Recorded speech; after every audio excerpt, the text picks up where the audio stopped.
एस्तर अध्याय 1। वष्ति का पटरानी के पद से उतारा जाना। क्षयर्ष नामक राजा के दिनों में ये बातें हुई। यह वही क्षयर्ष है जो 127 प्रान्तों पर अर्थात् भारत से लेकर कूश देश तक राज्य करता था। उन्हीं दिनों में जब क्षयर्ष राजा अपनी उस राजगद्दी पर विराजमान था जो शूशन नामक राजगढ़ में थी, वहाँ उसने अपने राज्य के तीसरे वर्ष में अपने सब हाकिमों और कर्मचारियों को भोज दिया। फारस और मादै के सेनापति और प्रान्त-प्रान्त के प्रधान और हाकिम उसके सम्मुख आ गए।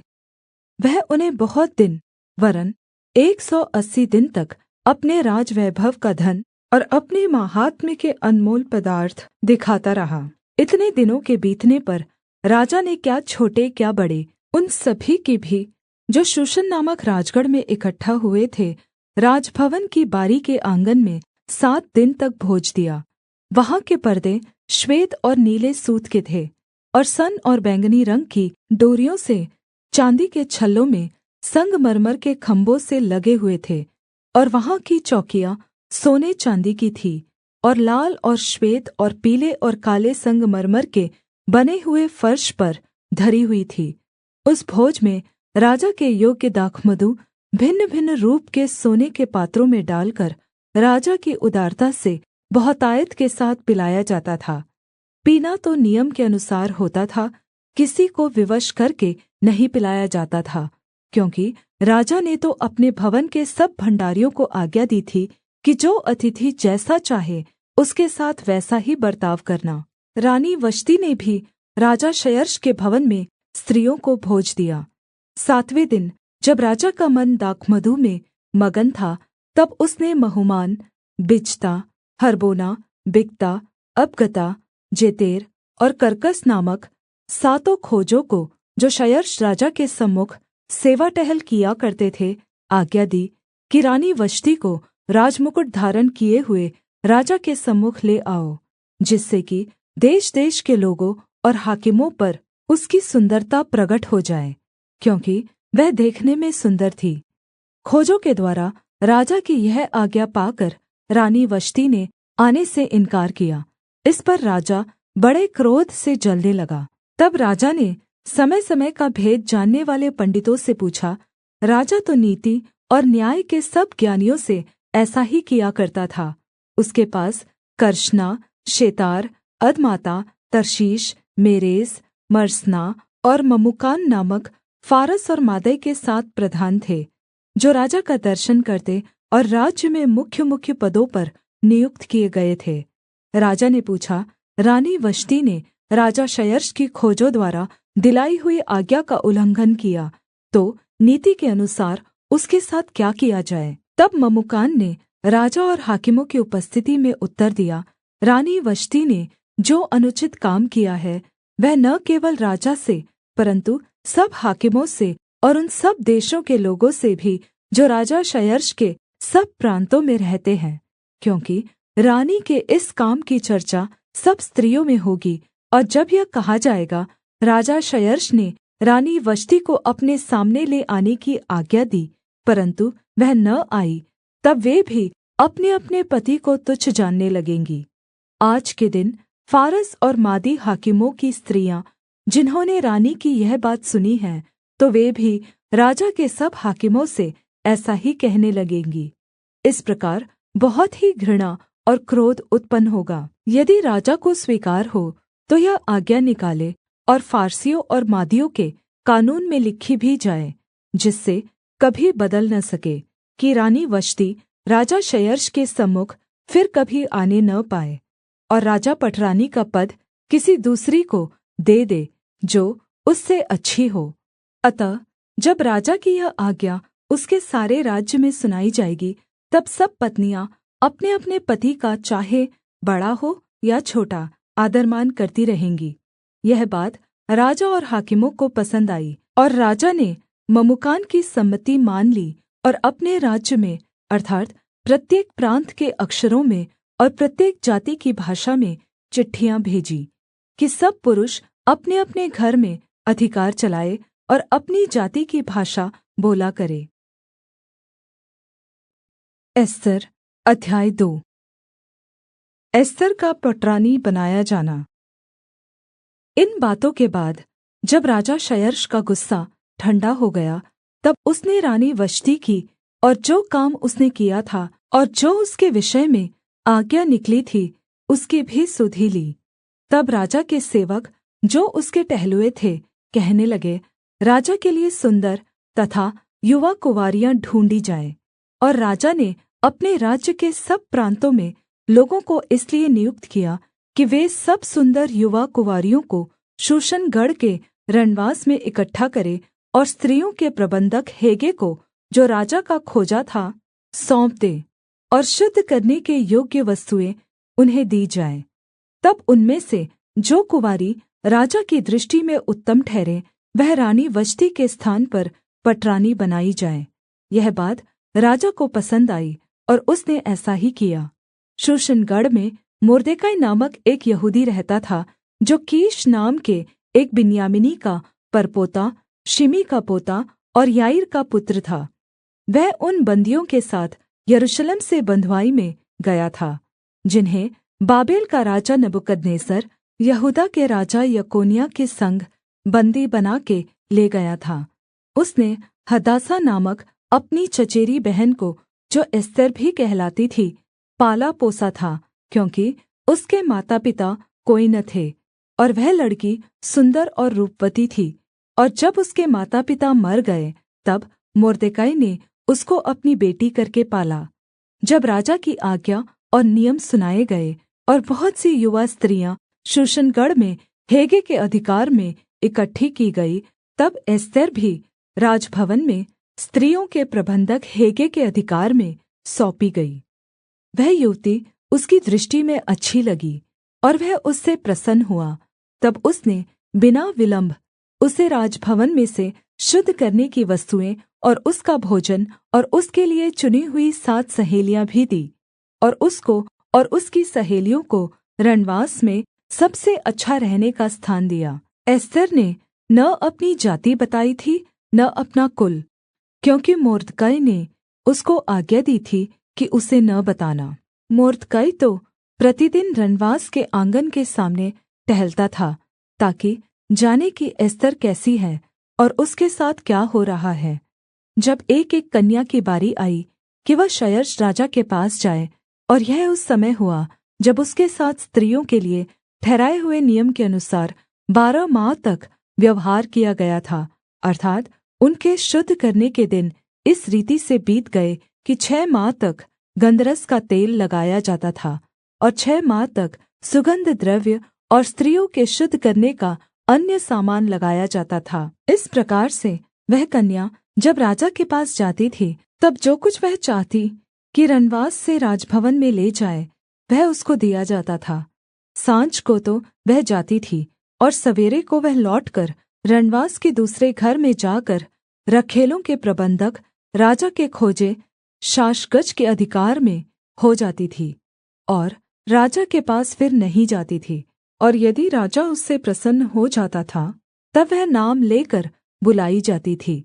जब मोर्दकाई के चाचा अबीहैल की बेटी एस्तर, जिसको मोर्दकाई ने बेटी मानकर रखा था, उसकी बारी आई कि राजा के पास जाए, तब जो कुछ स्त्रियों के प्रबंधक राजा के खोजे हेगे ने उसके लिए ठहराया था, उससे अधिक उसने और कुछ न माँगा। जितनों ने एस्तर को देखा, वे सब उससे प्रसन्न हुए।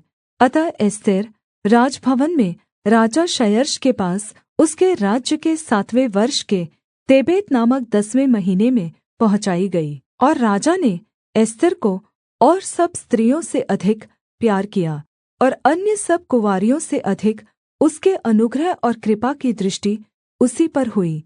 इस कारण उसने उसके सिर पर राजमुकुट रखा और उसको वष्टी के स्थान पर रानी बनाया। तब राजा ने अपने सब हाकिमों और कर्मचारियों को एक बड़ा भोज दिया और उसे एस्तर का भोज कहा, और प्रान्तों में छुट्टी दिलाई और अपनी उदारता के योग्य इनाम भी बाँटे। जब कुँवारियाँ दूसरी बार इकट्ठी की गई, तब मोर्दकाई राजभवन के फाटक में बैठा था। एस्तर ने अपनी जाति और कुल का पता नहीं दिया था, क्योंकि मोर्दकाई ने उसको ऐसी आज्ञा दी थी कि न बताए। और एस्तेर मोर्दकै की बात ऐसी मानती थी जैसे कि उसके यहाँ अपने पालन पोषण के समय मानती थी। उन्हीं दिनों में जब मोर्दकै राजा के राजभवन के फाटक में बैठा करता था, तब राजा के खोजे जो द्वारपाल भी थे, उनमें से बिकताना और तेरेश नामक 2 जनों ने राजा क्षयर्ष से रूठकर उस पर हाथ चलाने की युक्ति की। यह बात मोर्दकै को मालूम हुई और उसने एस्तेर रानी को यह बात बताई, और एस्तेर ने मोर्दकै का नाम लेकर राजा को चितौनी दी। तब जाँच पड़ताल होने पर यह बात सच निकली और वे दोनों वृक्ष पर लटका दिए गए। और यह वृत्तान्त राजा के सामने इतिहास की पुस्तक में लिख लिया गया। एस्तर अध्याय 3। हामान का यहूदियों के विरुद्ध षड्यंत्र। इन बातों के बाद राजा क्षयर्ष ने अगागी हमदाता के पुत्र हामान को उच्च पद दिया और उसको महत्त्व देकर उसके लिए उसके साथी हाकिमों के सिंहासनों से ऊँचा सिंहासन ठहराया। राजा के सब कर्मचारी जो राजभवन के फाटक में रहा करते थे, वे हामान के सामने झुककर दण्डवत् किया करते थे, क्योंकि राजा ने उसके विषय ऐसी ही आज्ञा दी थी। परन्तु मोर्दकै न तो झुकता था और न उसको दण्डवत् करता था। तब राजा के कर्मचारी जो राजभवन के फाटक में रहा करते थे, उन्होंने मोर्दकै से पूछा, तू राजा की आज्ञा का क्यों उल्लंघन करता है? जब वे उससे प्रतिदिन ऐसा ही कहते रहे और उसने उनकी एक न मानी, तब उन्होंने यह देखने की इच्छा से कि मोर्दकै की यह बात चलेगी कि नहीं, हामान को बता दिया। उसने उनको बता दिया था कि मैं यहूदी हूँ। जब हामान ने देखा कि मोर्दकै नहीं झुकता और न मुझको दण्डवत् करता है, तब हामान बहुत ही क्रोधित हुआ। उसने केवल मोर्दकै पर हाथ उठाना अपनी मर्यादा से कम जाना, क्योंकि उन्होंने हामान को यह बता दिया था कि मोर्दकै किस जाति का है। इसलिए हामान ने क्षयर्ष के साम्राज्य में रहने वाले सारे यहूदियों को भी मोर्दकै की जाति जानकर विनाश कर डालने की युक्ति निकाली। राजा क्षयर्ष के 12वें वर्ष के नीसान नामक पहले महीने में हामान ने अदार नामक 12वें महीने तक के एक-एक दिन और एक-एक महीने के लिए पूर्व अर्थात् चिट्ठी अपने सामने डलवाई। हामान ने राजा क्षयर्ष से कहा, तेरे राज्य के सब प्रान्तों में रहने वाले देश-देश के लोगों के मध्य में तितर-बितर और छिटकी हुई एक जाति है, जिसके नियम और सब लोगों के नियमों से भिन्न है, और वे राजा के कानून पर नहीं चलते। इसलिए उन्हें रहने देना राजा को लाभदायक नहीं है। यदि राजा को स्वीकार हो तो उन्हें नष्ट करने की आज्ञा लिखी जाए, और मैं राजा के भण्डारियों के हाथ में राजभण्डार में पहुँचाने के लिए 10,000 किक्का चाँदी दूँगा। तब राजा ने अपनी मुहर वाली अंगूठी अपने हाथ से उतारकर अगागी हमदाता के पुत्र हामान को, जो यहूदियों का बैरी था, दे दी। और राजा ने हामान से कहा, वह चाँदी तुझे दी गई है, और वे लोग भी, ताकि तू उनसे जैसा तेरा जी चाहे वैसा ही व्यवहार करे। फिर उसी पहले महीने के 13वें दिन को राजा के लेखक बुलाए गए, और हामान की आज्ञा के अनुसार राजा के सब अधिपतियों और सब प्रान्तों के प्रधानों और देश-देश के लोगों के हाकिमों के लिए चिट्ठियाँ एक-एक प्रान्त के अक्षरों में और एक-एक देश के लोगों की भाषा में राजा क्षयर्ष के नाम से लिखी गई, और उनमें राजा की मुहर वाली अंगूठी की छाप लगाई गई।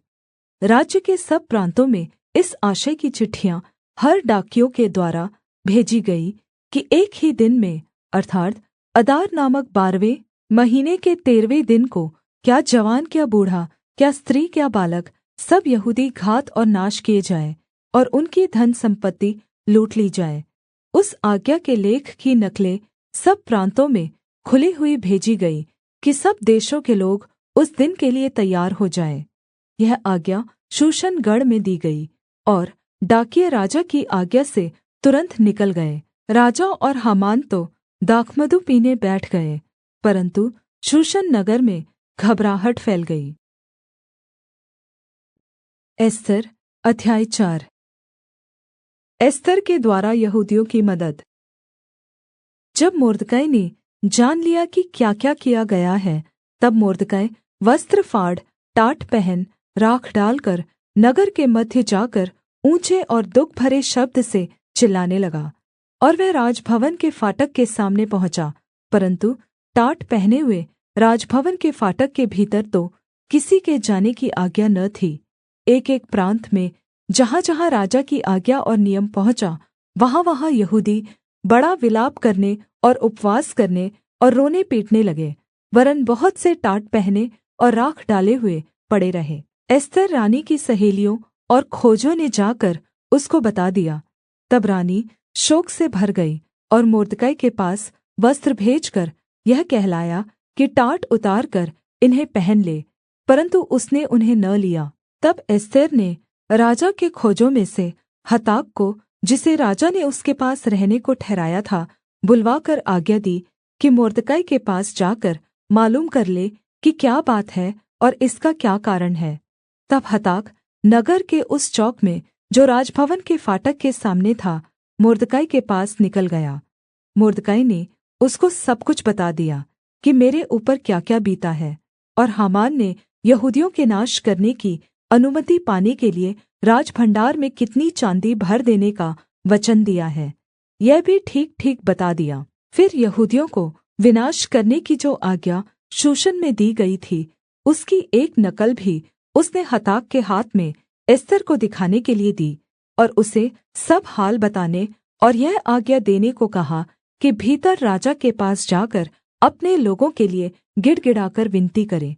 तब हताक ने एस्तर के पास जाकर मोर्दकै की बातें कह सुनाई। तब एस्तर ने हताक को मोर्दकै से यह कहने की आज्ञा दी, राजा के सब कर्मचारियों वरन् राजा के प्रान्तों के सब लोगों को भी मालूम है कि क्या पुरुष क्या स्त्री कोई क्यों न हो, जो आज्ञा बिना पाए भीतरी आँगन में राजा के पास जाएगा, उसके मार डालने ही की आज्ञा है। केवल जिसकी ओर राजा सोने का राजदण्ड बढ़ाए वही बचता है। परन्तु मैं अब 30 दिन से राजा के पास नहीं बुलाई गई हूँ। एस्तर की ये बातें मोर्दकै को सुनाई गई। तब मोर्दकै ने एस्तर के पास यह कहला भेजा, तू मन ही मन यह विचार न कर कि मैं ही राजभवन में रहने के कारण और सब यहूदियों में से बची रहूँगी, क्योंकि जो तू इस समय चुपचाप रहे तो और किसी न किसी उपाय से यहूदियों का छुटकारा और उद्धार हो जाएगा, परन्तु तू अपने पिता के घराने समेत नाश होगी। क्या जाने तुझे ऐसे ही कठिन समय के लिए राजपद मिल गया हो। तब एस्तर ने मोर्दकै के पास यह कहला भेजा, तू जाकर शूशन के सब यहूदियों को इकट्ठा कर और तुम सब मिलकर मेरे निमित्त उपवास करो। 3 दिन रात न तो कुछ खाओ और न कुछ पियो, और मैं भी अपनी सहेलियों सहित उसी रीति उपवास करूँगी, और ऐसी ही दशा में मैं नियम के विरुद्ध राजा के पास भीतर जाऊँगी, और यदि नाश हो गई तो हो गई। तब मोर्दकै चला गया और एस्तर की आज्ञा के अनुसार ही उसने सब कुछ किया। एस्तर अध्याय 5।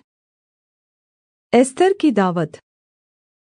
तीसरे दिन एस्तर अपने राजकीय वस्त्र पहनकर राजभवन के भीतरी आँगन में जाकर राजभवन के सामने खड़ी हो गई।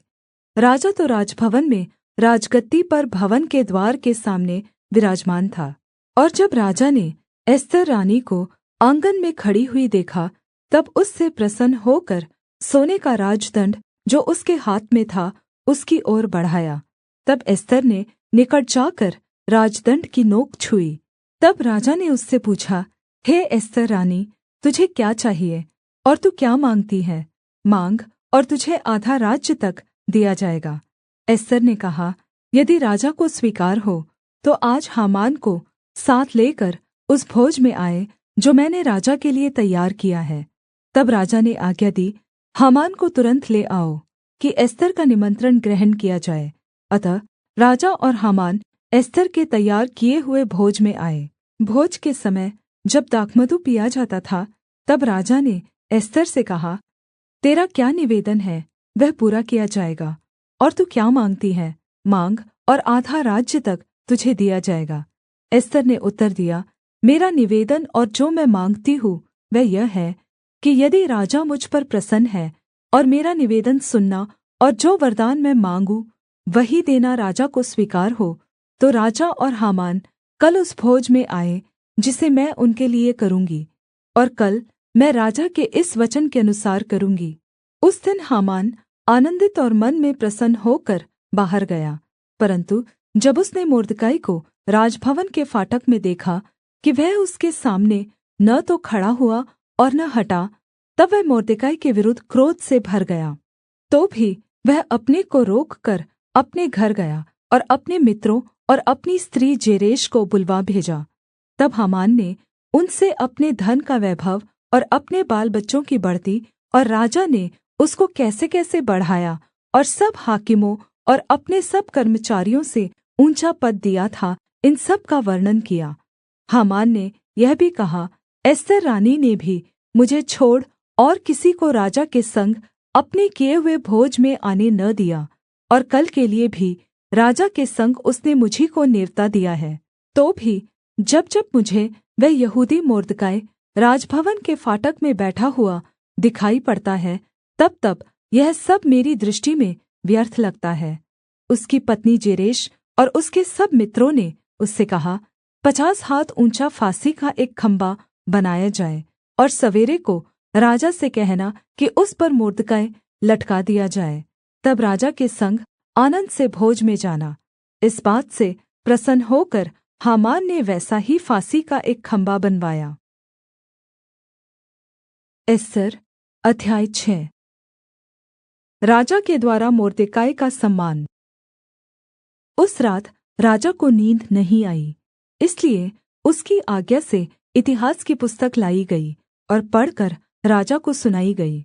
उसमें यह लिखा हुआ मिला कि जब राजा क्षयर्ष के हाकिम, जो द्वारपाल भी थे, उनमें से बिगताना और तेरेश नामक 2 जनों ने उस पर हाथ चलाने की युक्ति की थी, उसे मुर्दकाई ने प्रगट किया था।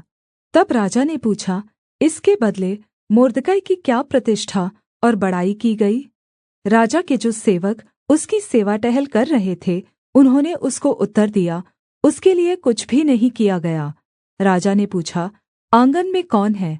उसी समय हामान राजा के भवन से बाहरी आँगन में इस मनसा से आया था कि जो खम्भा उसने मुर्दकाई के लिए तैयार कराया था, उस पर उसको लटका देने की चर्चा राजा से करे। तब राजा के सेवकों ने उससे कहा, आँगन में तो हामान खड़ा है। राजा ने कहा, उसे भीतर बुलवा लाओ। जब हामान भीतर आया, तब राजा ने उससे पूछा, जिस मनुष्य की प्रतिष्ठा राजा करना चाहता हो, तो उसके लिए क्या करना उचित होगा? हामान ने यह सोचकर कि मुझसे अधिक राजा किसकी प्रतिष्ठा करना चाहता होगा, राजा को उत्तर दिया, जिस मनुष्य की प्रतिष्ठा राजा करना चाहे, उसके लिए राजकीय वस्त्र लाया जाए जो राजा पहनता है, और एक घोड़ा भी जिस पर राजा सवार होता है, और उसके सिर पर जो राजकीय मुकुट धरा जाता है, वह भी लाया जाए। फिर वह वस्त्र और वह घोड़ा राजा के किसी बड़े हाकिम को सौंपा जाए, और जिसकी प्रतिष्ठा राजा करना चाहता हो, उसको वह वस्त्र पहनाया जाए, और उस घोड़े पर सवार करके नगर के चौक में उसे फिराया जाए, और उसके आगे आगे यह प्रचार किया जाए, जिसकी प्रतिष्ठा राजा करना चाहता है, उसके साथ ऐसा ही किया जाएगा। राजा ने हामान से कहा, फुर्ती करके अपने कहने के अनुसार उस वस्त्र और उस घोड़े को लेकर उस यहूदी मुर्दकाई से, जो राजभवन के फाटक में बैठा करता है, वैसा ही कर। जैसा तूने कहा है, उसमें कुछ भी कमी होने न पाए। तब हामान ने उस वस्त्र और उस घोड़े को लेकर मुर्दकाई को पहनाया, और उसे घोड़े पर चढ़ाकर नगर के चौक में इस प्रकार पुकारता हुआ घुमाया, जिसकी प्रतिष्ठा राजा करना चाहता है, उसके साथ ऐसा ही किया जाएगा। तब मुर्दकाई तो राजभवन के फाटक में लौट गया, परन्तु हामान शोक करता हुआ और सिर ढाँपे हुए झट अपने घर को गया। हामान ने अपनी पत्नी जेरेश और अपने सब मित्रों से सब कुछ जो उस पर बीता था वर्णन किया। तब उसके बुद्धिमान मित्रों और उसकी पत्नी जेरेश ने उससे कहा, मुर्दकाई जिसे तू नीचा दिखाना चाहता है, यदि वह यहूदियों के वंश में का है, तो तू उस पर प्रबल न होने पाएगा, उससे पूरी रीति नीचा हो जाएगा। वे उससे बातें कर ही रहे थे कि राजा के खोजे आकर हामान को एस्तर के किए हुए भोज में फुर्ती से बुला ले गए। एस्तर अध्याय 7। हामान को मोर्दकाई की जगह फांसी। अतः राजा और हामान एस्तर रानी के भोज में आ गए, और राजा ने दूसरे दिन दाखमधु पीते पीते एस्तर से फिर पूछा, हे एस्तर रानी, तेरा क्या निवेदन है? वह पूरा किया जाएगा। और तू क्या मांगती है? मांग, और आधा राज्य तक तुझे दिया जाएगा। एस्तर रानी ने उत्तर दिया, हे राजा, यदि तू मुझ पर प्रसन्न है और राजा को यह स्वीकार हो, तो मेरे निवेदन से मुझे और मेरे मांगने से मेरे लोगों को प्राणदान मिले, क्योंकि मैं और मेरी जाति के लोग बेच डाले गए हैं, और हम सब घात और नाश किए जाने वाले हैं। यदि हम केवल दास दासी हो जाने के लिए बेच डाले जाते, तो मैं चुप रहती, चाहे उस दशा में भी वह विरोधी राजा की हानि भर न सकता।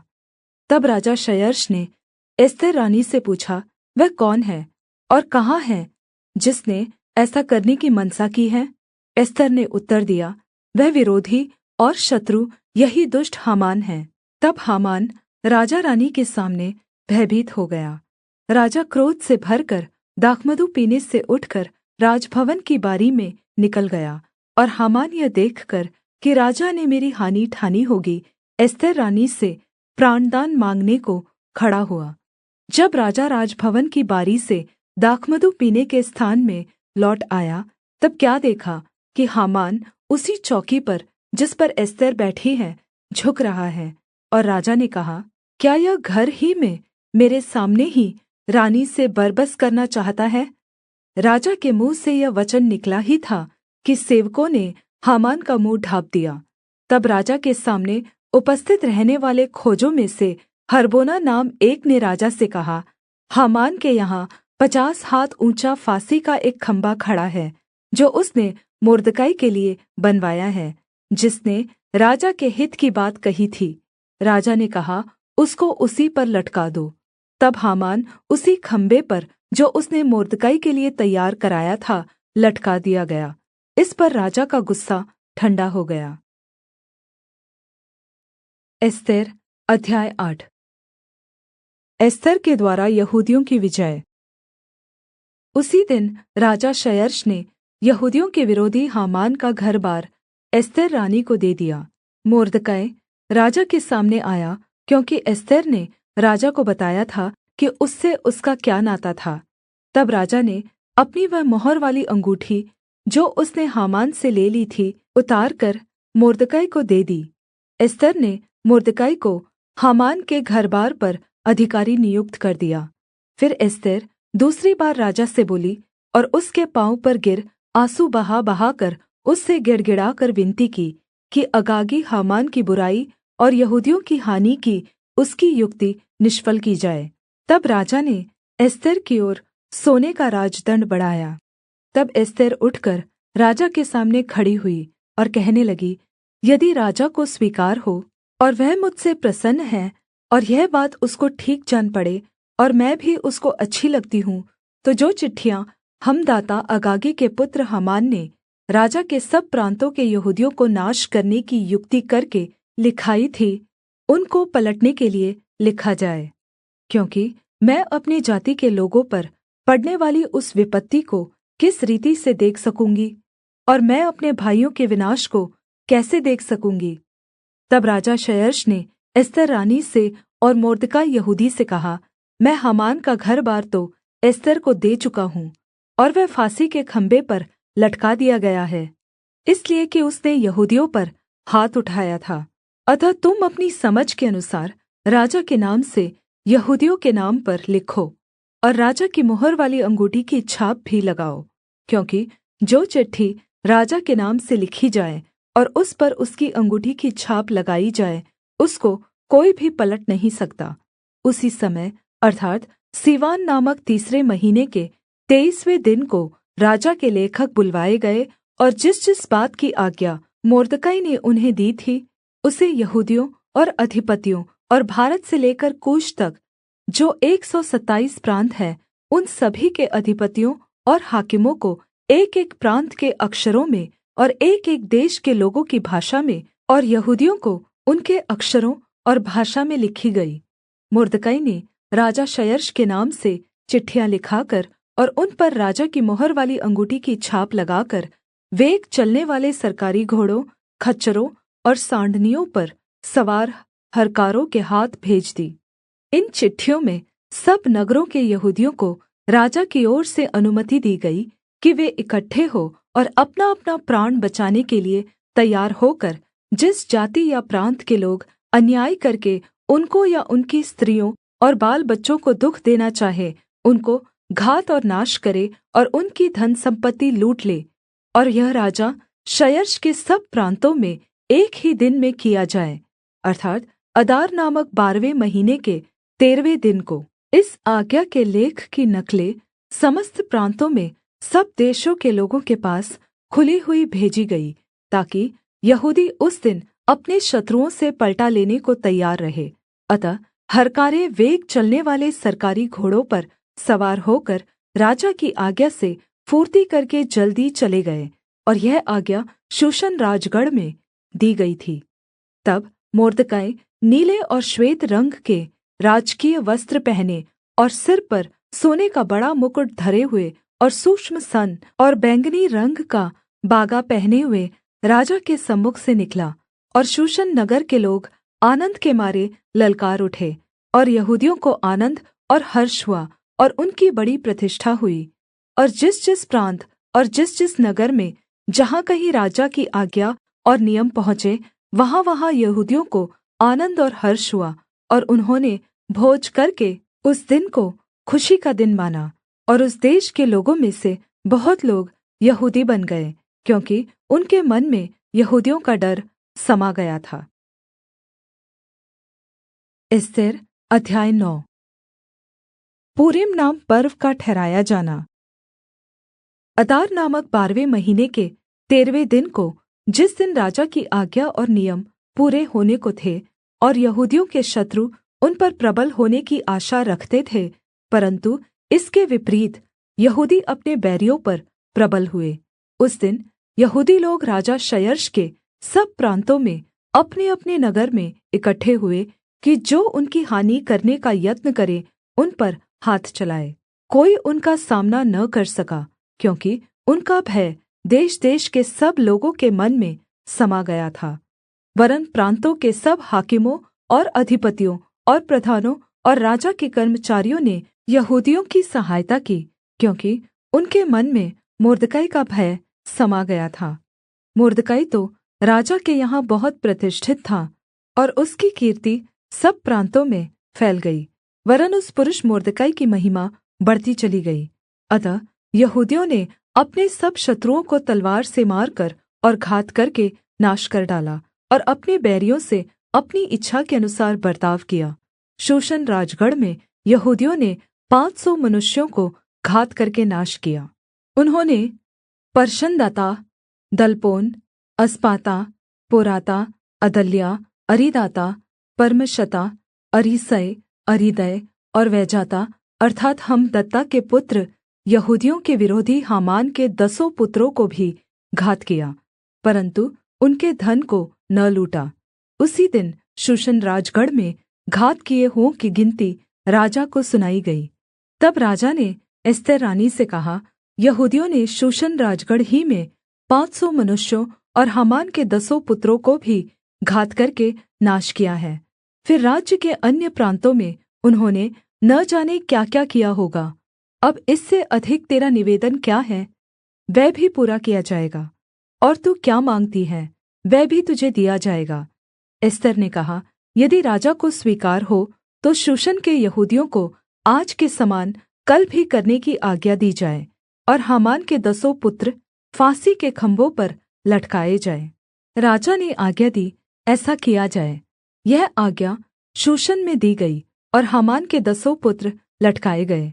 शूशन के यहूदियों ने अदार महीने के 14वें दिन को भी इकट्ठे होकर शूशन में 300 पुरुषों को घात किया, परन्तु धन को न लूटा। राज्य के अन्य प्रान्तों के यहूदी इकट्ठा होकर अपना-अपना प्राण बचाने के लिये खड़े हुए, और अपने बैरियों में से 75,000 मनुष्यों को घात करके अपने शत्रुओं से विश्राम पाया, परन्तु धन को न लूटा। यह अदार महीने के 13वें दिन को किया गया, और 14वें दिन को उन्होंने विश्राम करके भोज किया और आनन्द का दिन ठहराया। परन्तु शूशन के यहूदी अदार महीने के 13वें दिन को और उसी महीने के 14वें दिन को इकट्ठा हुए, और उसी महीने के 15वें दिन को उन्होंने विश्राम करके भोज का और आनन्द का दिन ठहराया। इस कारण देहाती यहूदी जो बिना शहरपनाह की बस्तियों में रहते हैं, वे अदार महीने के 14वें दिन को आनन्द और भोज और खुशी और आपस में भोजन सामग्री भेजने का दिन नियुक्त करके मानते हैं। इन बातों का वृत्तान्त लिखकर मुर्दकै ने राजा क्षयर्ष के सब प्रान्तों में, क्या निकट क्या दूर रहने वाले सारे यहूदियों के पास चिट्ठियाँ भेजी, और यह आज्ञा दी कि अदार महीने के 14वें और उसी महीने के 15वें दिन को प्रतिवर्ष माना करें, जिनमें यहूदियों ने अपने शत्रुओं से विश्राम पाया, और यह महीना जिसमें शोक आनन्द से और विलाप खुशी से बदला गया, माना करे, और उनको भोज और आनन्द और एक दूसरे के पास भोजन सामग्री भेजने और कंगालों को दान देने के दिन माने। अतः यहूदियों ने जैसा आरम्भ किया था और जैसा मुर्दकै ने उन्हें लिखा, वैसा ही करने का निश्चय कर लिया, क्योंकि हमदाता अगागी का पुत्र हामान, जो सब यहूदियों का विरोधी था, उसने यहूदियों का नाश करने की युक्ति की और उन्हें मिटा डालने और नाश करने के लिए पूर्व अर्थात् चिट्ठी डाली थी।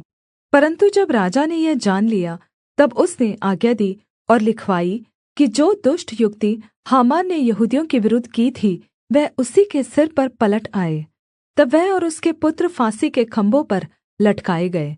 इस कारण उन दिनों का नाम पूर शब्द से पूरीम रखा गया। इस चिट्ठी की सब बातों के कारण और जो कुछ उन्होंने इस विषय में देखा और जो कुछ उन पर बीता था, उसके कारण भी यहूदियों ने अपने लिए और अपनी संतान के लिए और उन सभी के लिए भी जो उनमें मिल गए थे, यह अटल प्रण किया कि उस लेख के अनुसार प्रतिवर्ष उसके ठहराए हुए समय में वे ये 2 दिन माने, और पीढ़ी-पीढ़ी, कुल-कुल, प्रान्त-प्रान्त, नगर-नगर में ये दिन स्मरण किए और माने जाएँगे, और पूरीम नाम के दिन यहूदियों में कभी न मिटेंगे, और उनका स्मरण उनके वंश से जाता न रहेगा।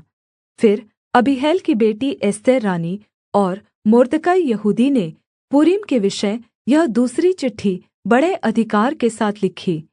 इसकी नकलें मुर्दकै ने क्षयर्ष के राज्य के 127 प्रान्तों के सब यहूदियों के पास शान्ति देने वाली और सच्ची बातों के साथ इस आशय से भेजी कि पूरीम के उन दिनों के विशेष ठहराए हुए समयों में मुर्दकै यहूदी और एस्तेर रानी की आज्ञा के अनुसार, और जो यहूदियों ने अपने और अपनी संतान के लिए ठान लिया था, उसके अनुसार भी उपवास और विलाप किए जाएँ। पूरीम के विषय का यह नियम एस्तेर की आज्ञा से भी स्थिर किया गया, और उनकी चर्चा पुस्तक में लिखी गई। एस्तेर अध्याय 10। मोर्दकै का महात्म्य। राजा क्षयर्ष ने देश और समुद्र के टापुओं पर कर लगाया। उसके माहात्म्य और पराक्रम के कामों और मुर्दकै की उस बड़ाई का पूरा ब्यौरा जो राजा ने उसकी की थी, क्या वह मादै और फारस के राजाओं के इतिहास की पुस्तक में नहीं लिखा है? यहूदी मुर्दकै क्षयर्ष राजा ही के बाद था और यहूदियों की दृष्टि में बड़ा था, और उसके सब भाई उससे प्रसन्न थे, क्योंकि वह अपने लोगों की भलाई की खोज में रहा करता था और अपने सब लोगों से शान्ति की बातें कहा करता था।